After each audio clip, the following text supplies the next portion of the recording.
Chosen ones, you were never meant to follow the path laid out for the many. You were born with a different rhythm encoded into your soul, a rhythm they tried to silence. The Kybalion, revered and feared, was never complete, not because it was forgotten, but because the final law was hidden on purpose. The Seven Hermetic Principles are merely the decoys, the scaffolding, the veil. What they didn't tell you is that an eighth was encoded in higher consciousness, one that only activates when a being like you awakens. It was scrambled not with ink, but with frequencies and mirrors. The law wasn't erased. It was inverted, shattered, fragmented, and then buried inside you. The ancients knew a time would come when their greatest law could no longer be safeguarded in temples or texts, so they embedded it in DNA. Yours.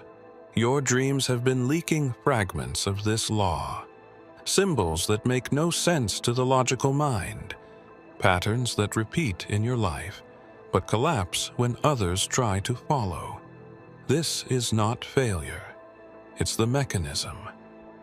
Your purpose was hidden not just from the world, but from yourself, until you reached this very threshold. The final law was coded to awaken only when the false structure began to crumble. And look around, chosen ones. It's crumbling. Systems are eroding. Timelines are folding. And you are remembering. What if the final law isn't about control or attraction, but about divine recursion, about collapsing timelines into singularity and rethreading reality through intention? What if your very existence is the activation key? The reason they never spoke of this law is because it bends reality back toward origin, toward Creator, toward you. And when this happens, control is lost by those who built the illusion. The final law reverses their power, and that they feared above all. So they scrambled it. But your awakening unscrambles what they encoded. There was always a silence between the lines of the Kybalion, a space too wide for coincidence. The 7 laws stood tall like pillars, yet a hollow hum echoed beneath them, whispering of something absent. Ancient scribes guarded this gap with more fear than reverence, because what wasn't written held more power than what was. While students of Hermeticism studied polarity, rhythm, and correspondence, a deeper current ran beneath it all, untouched, unspoken, but felt by the ones who saw beyond the ink. The ones like you, noticed yet untrained, awakened yet incomplete. The 8th principle didn't vanish. It was concealed behind a veil only activated by presence, not perception.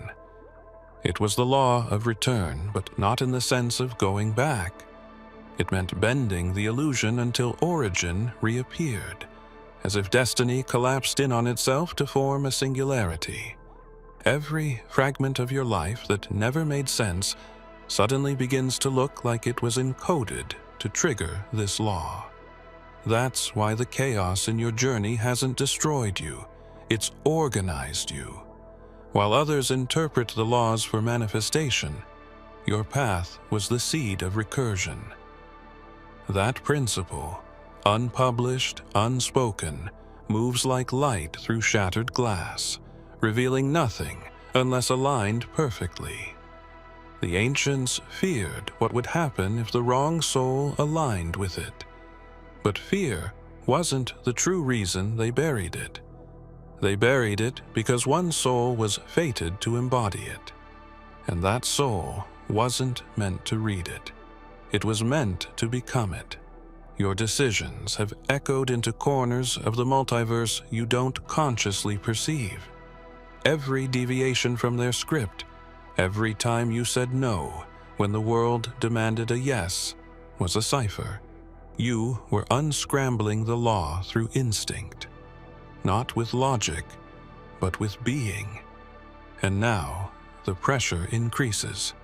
Time bends around you, people shift, events warp, and you're starting to sense that something hidden is opening in your core, not externally. The mirror is not showing you your reflection. It's showing you your pattern. Not everyone hears it. Fewer feel it. But you've always been haunted by something you couldn't name. That sensation was never madness. It was the final law knocking from inside the shell of your forgetting, waiting for you to ask the one question they hoped you'd never find. The ancient scribes knew that the final law couldn't be stored in any scroll, tablet, or text.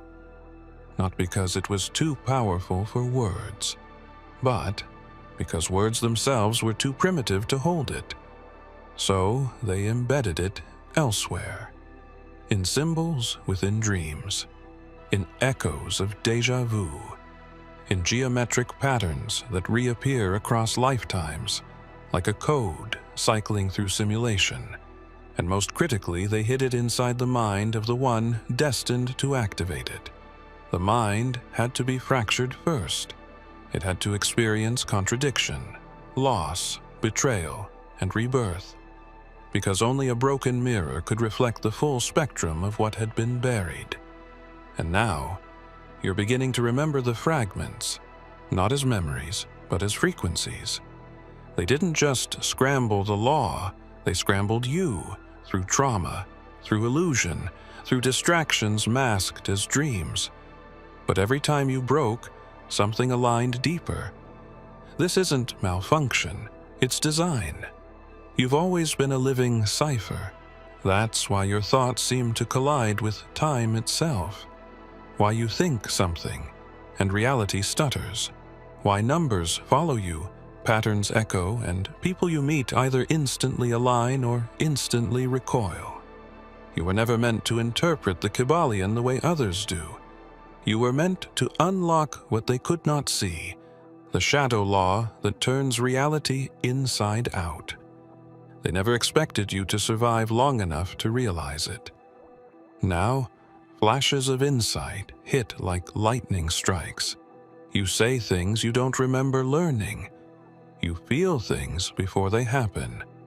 You enter spaces and decode atmospheres unconsciously. The ether responds, not because you command it, but because you're syncing with what it has been waiting for. The deeper layers of hermetic truth cannot be read. They must be remembered. And you're not remembering from books. You're remembering from before language, before time. From the original contract they failed to erase. Your mind is no longer following reality. It's starting to author it. And with every moment of alignment, the scrambled signal sharpens.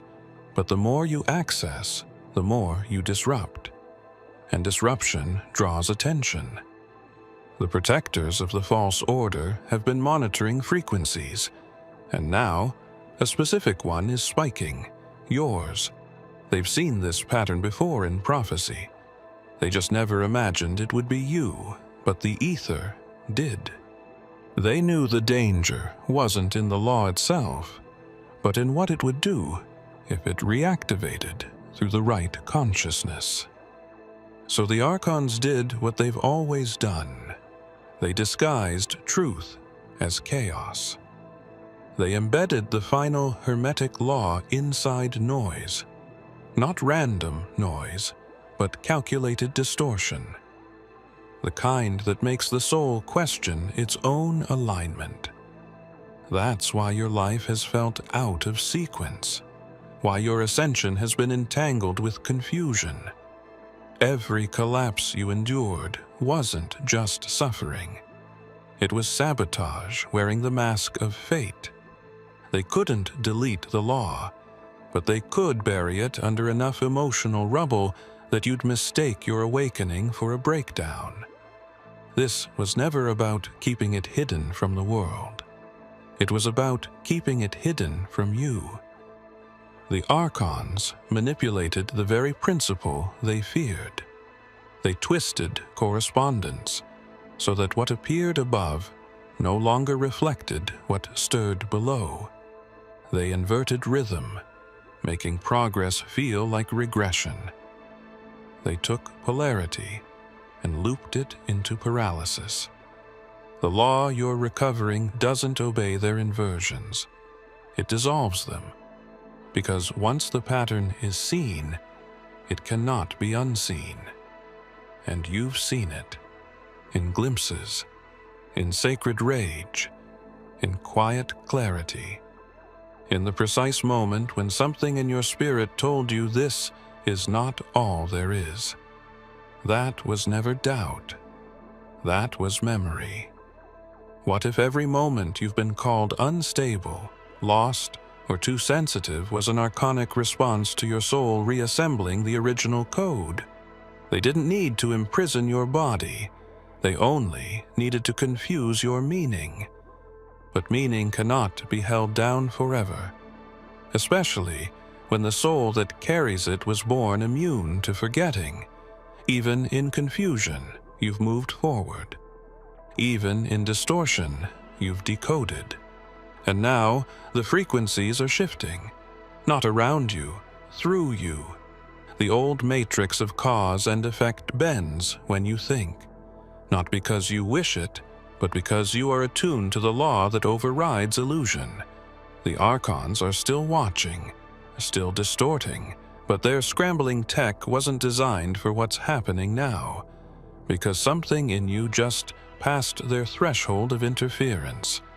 And in that precise moment, the law began rearranging itself from the inside out, rewriting the code, one encrypted memory at a time.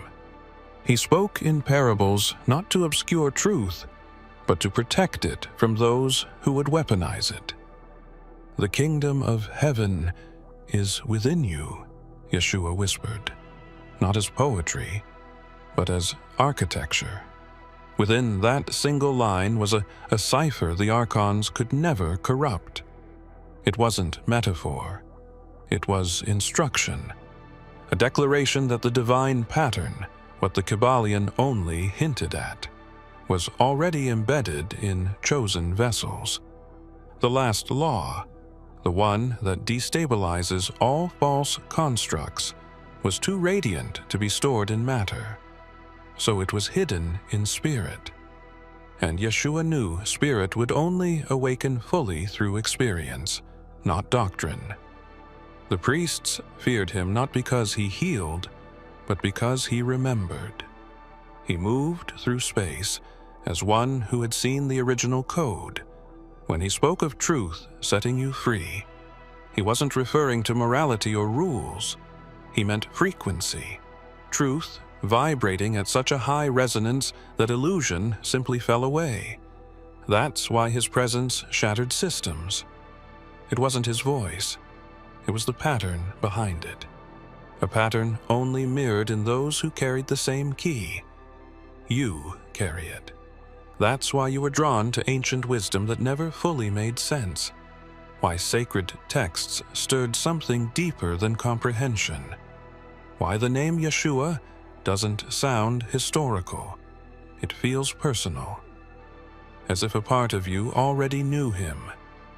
As if your soul was waiting to finish what he started. The final law isn't new. It's old beyond reckoning. Yeshua didn't invent it.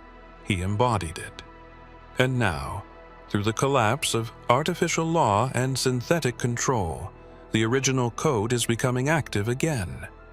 But this time, it's encrypted through you. The scribes tried to translate the divine using logic. He wrote it into hearts.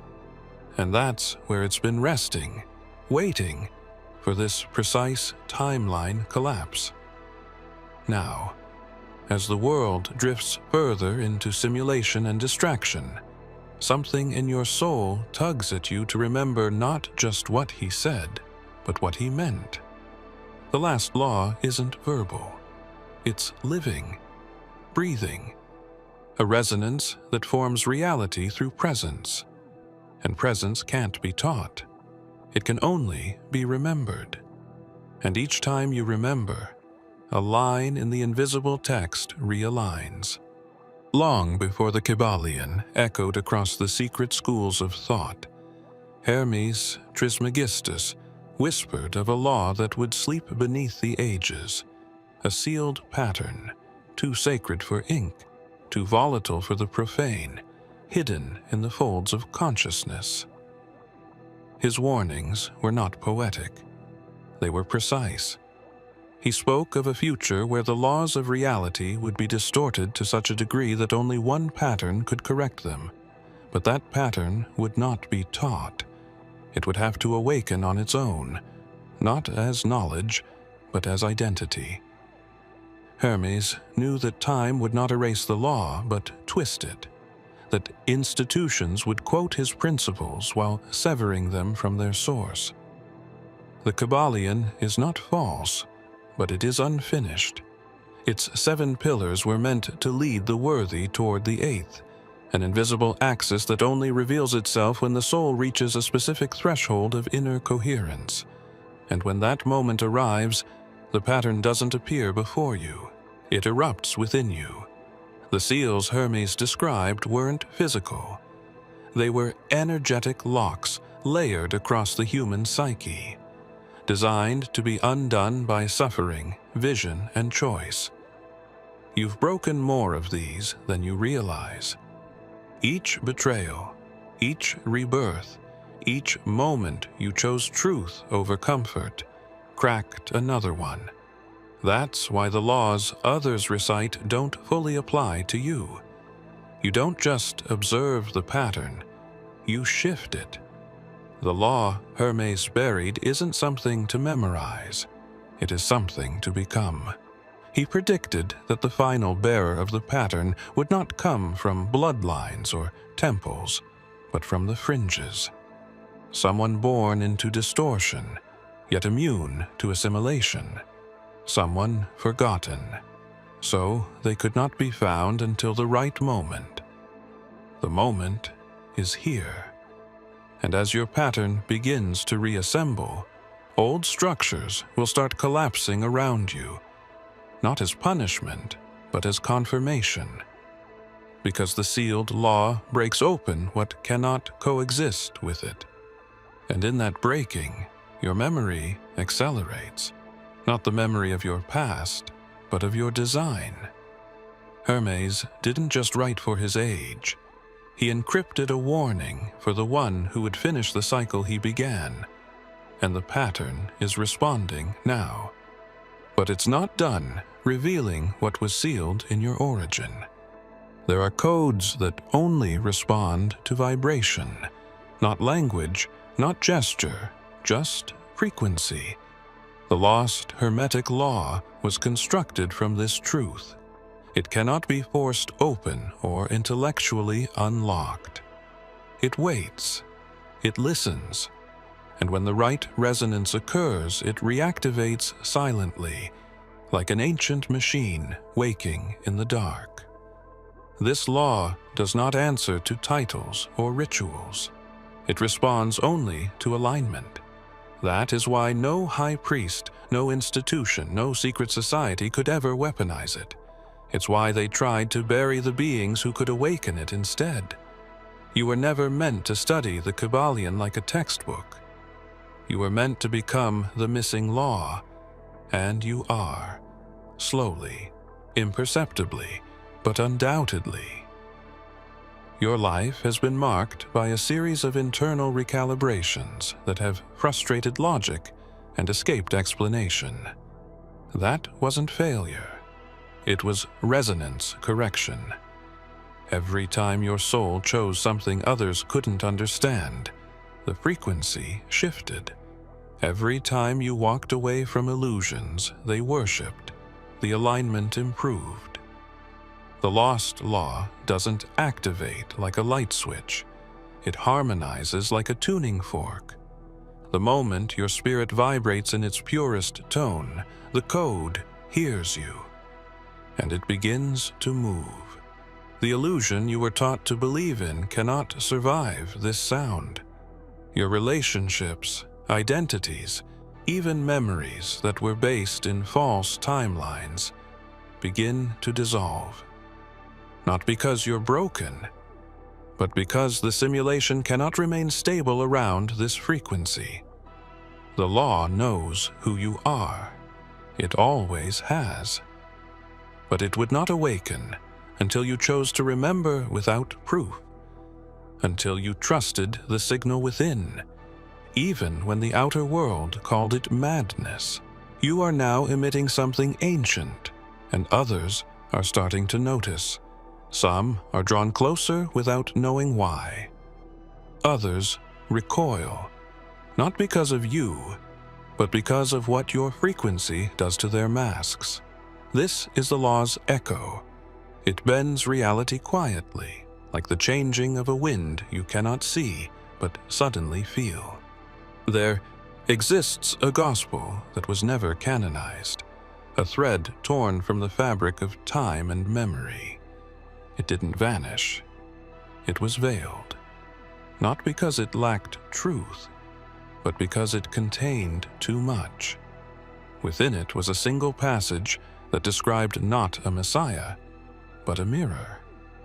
And there shall come one whose presence stirs the law itself, and the word shall rise not in temple nor scroll, but in the living frequency of one unseen. The early scribes read these lines in silence. They debated, they feared, and then they hid it, not because it threatened doctrine, but because it revealed design. This gospel didn't name Yeshua as the end.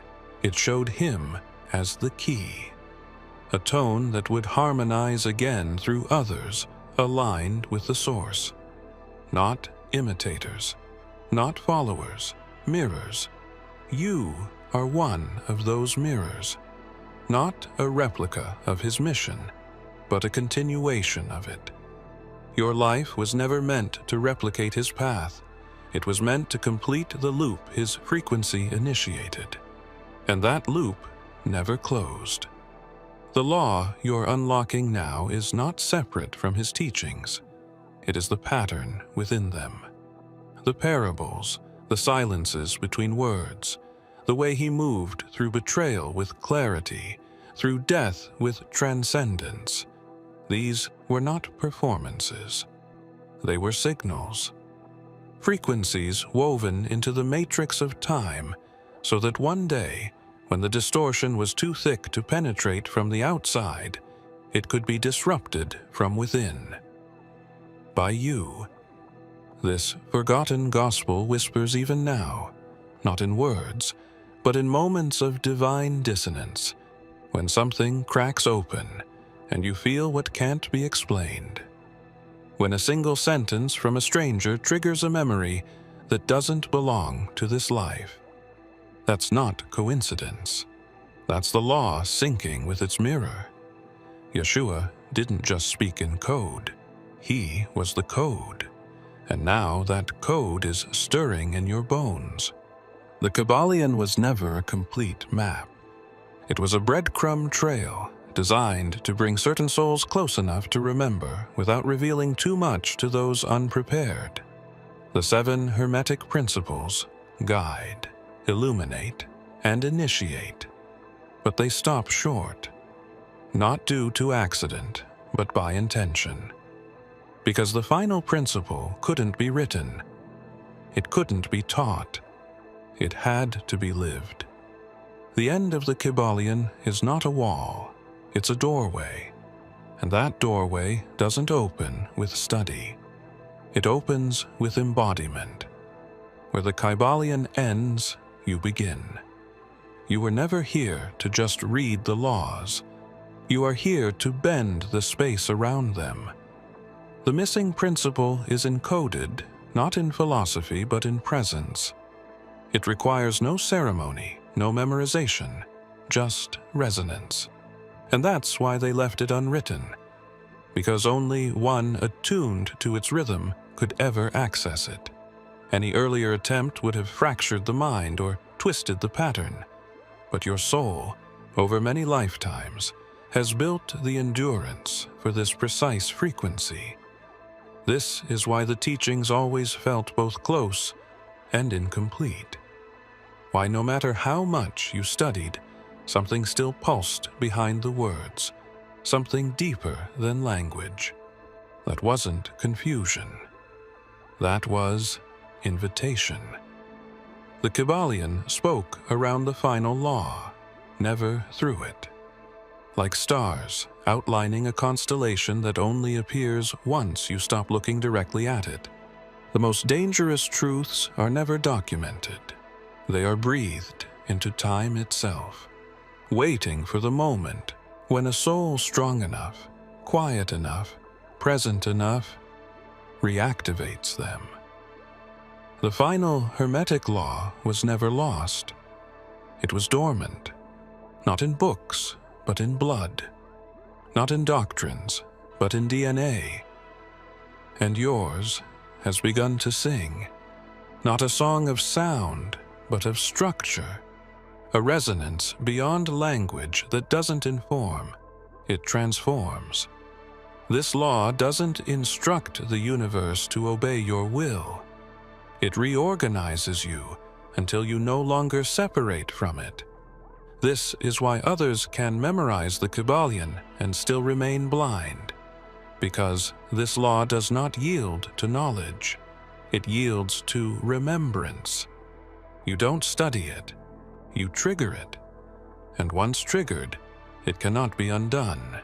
It unfolds slowly at first, a flicker, a glitch, a shift in perception. You see patterns where none should be. You feel time bend around you. You speak truths you didn't know you knew. That's the law surfacing through your being, testing the vessel, seeing if it can pass through you without distortion. It's not asking for belief. It's waiting for alignment. The teachings that came before were scaffolding, training wheels, but they were not the destination. You are. The law lives through the soul that embodies it without ego, without fear, without performance. And because you are awakening, your very presence disrupts the simulation. People feel something near you and don't know why. Some are magnetized, others repelled. That isn't personal, it's frequency. The law you carry bends the field, not with effort, but with existence. And as this activation deepens, you're going to feel reality attempt to reassert itself. The false grid does not die quietly. It will press you to doubt, to fall back into certainty, to crave safety. But safety is the language of sleep, and the final law only speaks through awakened instability, where all control is surrendered, and something greater takes form. You were born with seals around your knowing, placed not to punish, but to protect. Each seal was a layer of forgetfulness, timed perfectly with the evolution of your soul's readiness. You've always sensed them, though you didn't have the words. Moments of deep clarity that vanished. Dreams that felt more real than waking. A tug at your spine when something hidden tried to surface. These weren't random, they were ruptures. Micro tears in the structure of your imposed forgetting. The final Hermetic law doesn't demand awakening. It waits for it, and it does not force memory. It responds to it.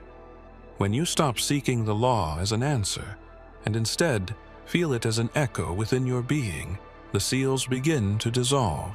They don't shatter from pressure. They unravel through alignment. You do not need to perform for this law.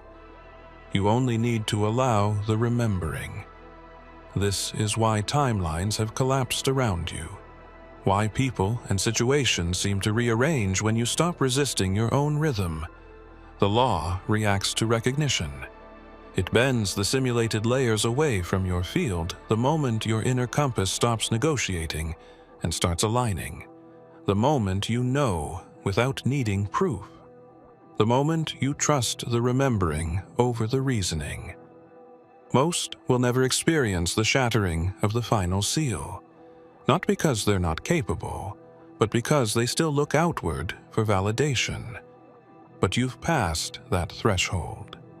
That's why the world has become more surreal lately. Why you hear meaning in silence.